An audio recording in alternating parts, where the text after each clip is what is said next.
Hey Jack, we are back here in the Philbrook Gardens, and what are we talking about this morning? Hey guys, we're talking about compost. Compost. So yeah, this compost is organic material that we gather from the garden. Think of leaves, old plants, sticks.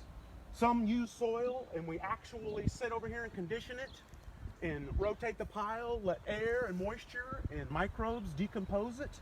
And finally it becomes out as, I'm sure many gardeners have heard the term, black gold. And this is what we get afterwards, and we put it out in the garden, specifically the edible teaching garden, but we add it to our containers, we add it to any of the East Formal, South Olays, pretty much anywhere we need to add organic amendment. So exactly, for those who don't know, and some don't, what is compost? Compost, you kind of said it there, but it's people hear about piles in people's backyards, and a lot of times we think about we're just throwing our old apple cores and tomatoes and our trash back there, but it's not just a trash pile. It actually is a living, breathing organism. Yes, and that's one of the beneficial things about a compost pile is, like you said earlier, a compost pile is made up of two things we got to think of. It's carbon material, which are your browns. So think of leaves, straw, sticks, even sawdust, coffee grounds. Anything that can kind of decompose and kind of break down. That's right, it has a carbon material. So now we have another thing that we need, which are greens, vegetative matter, green grass, organic or vegetable waste. We don't want to put any meat or meat byproducts in our compost. That'll attract rodents and possibly give us diseases. But once we incorporate that carbon and nitrogen together and we start to mix it, the organisms actually feed and break it down and develop it into this compost. So water and air is another key important factor in composting. So we obviously have a large pile of compost here. I don't imagine many people at home have the accessibility for this amount, but yeah, this looks like a scene from Jurassic Park or something, We have a tractor that I like to turn this with, and we have a water hookup that we need to water this periodically during the summertime. So you can't just depend on rain to kind of add moisture and water to your compost. You need to do it yourself. It depends kind of on, there's two styles of composting. There's hot composting and there's cold composting. Cold composting is where you essentially pile it all together and just wait. And depending on what your makeup of carbon and nitrogen and how much water and sun and other stuff, it can take up to 2 to 3 years for it to compost down. And what is this? Hot or cold? This is more of a hot composting. You see, we've got it in the sun. I actively turn it to get air incorporated with it. I water it. I actually, which sounds strange, I have a thermometer that is about this tall that I get to stick inside this pile and see when the temperature spikes, so I know when the organisms are active. What is it? What's like, it's going great when it's at a certain temperature? Is there it's like 160 degrees. It's called a thermophilic stage, is when those microorganisms are feeding on that organic matter. It means they've got a good mix of carbon and nitrogen together in order for them to unlock all those nutrients. So I'm sure other people have seen, if you turn a pile and it's steaming in the wintertime, you see steam coming out of it. That heat is what those microbes are producing. Yeah.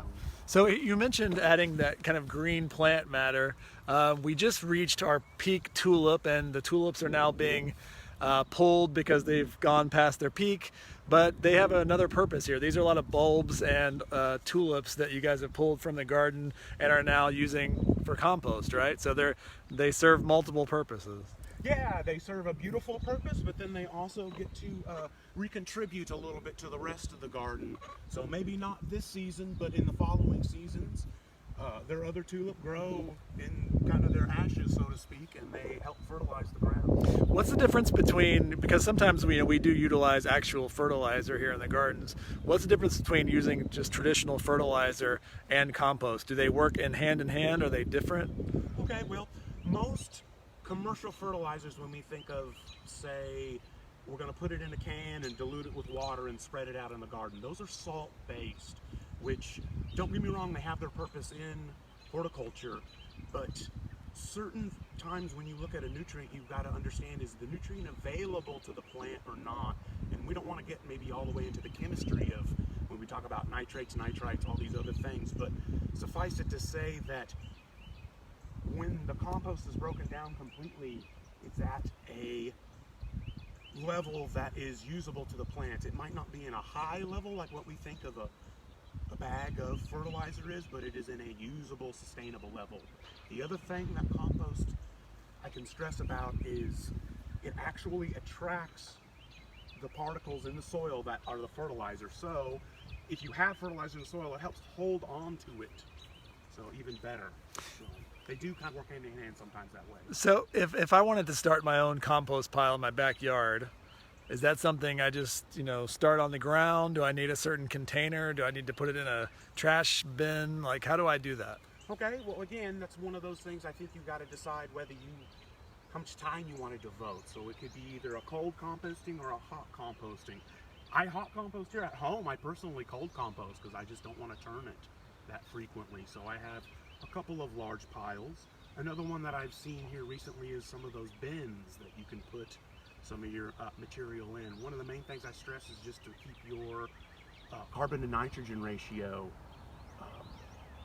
equivalent, which you got to think of as 3 parts. It'd be 2 part carbon to 1 part nitrogen. That's the recipe for compost? Yeah, 2 parts of your brown material to 1 part of your green material. If you get too much green material and not enough brown, that's when your pile starts to stink.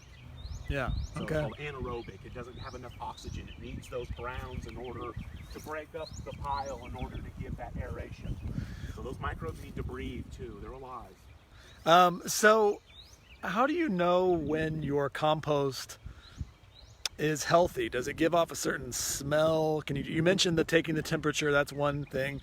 Not everyone at home maybe has a giant thermometer like here. That's true. How can we kind of do that from kind of a layman point of view?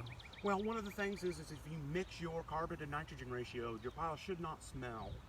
So the other thing is if you hot compost and you keep it aerated, it also should not smell.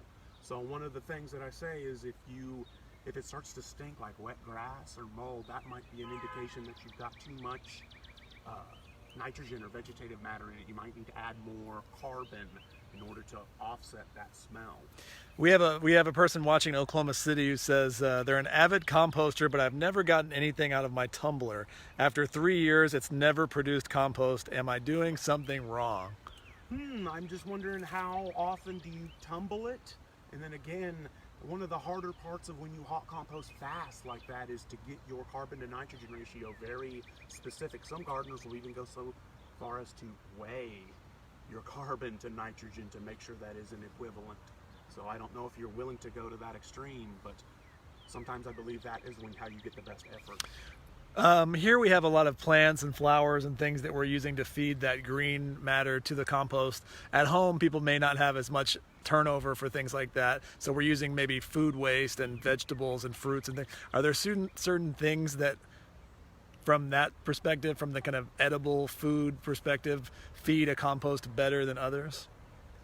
Like apples are better than carrots, or... Not necessarily. I would think of the main thing you would consider is particle size. The way that it would be, say, a fleshy apple or something like that would be dependent on how you put it into the pile. Yeah.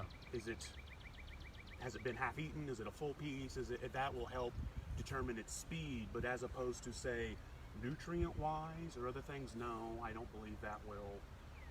My pile's all made of apples versus yours made of just carrots. No, I don't believe that will hold specific nutritional value. Someone was asking about the idea of like a starter for a sourdough bread and how that needs to be constantly fed, and is that kind of similar to compost, meaning it can go on forever as long as you keep it going? Like you can basically start a compost, and as long as you're turning it and taking care of it, it can last, and feeding it, it can last forever. Once the pile runs, that's why another reason I have that thermometer is when I can measure the temperature of the pile and it gets to that thermophilic stage, I can see that the organisms are active, you're feeding it, it's doing well.